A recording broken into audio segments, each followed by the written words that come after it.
জান্নাতা লাহমুন নাবাতা মিনাস সুহতি ওয়া কুল্লু লাহমিন নাবাতা মিনাস সুহতিন নার আওলা বিহি।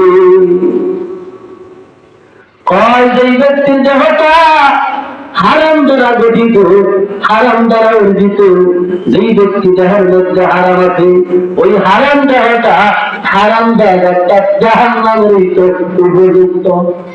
আলহামদুলিল্লাহ। হিসাব করেন, আমরা হারাম খাই, যত নামাজ পড়ি, যত ইবাদত করি, ইমান তো গ্যাসেই জান্নাত দিতে পারবো না। কি লা ইয়াদখুলুল জান্নাতা জাসাদান বিল হারাম।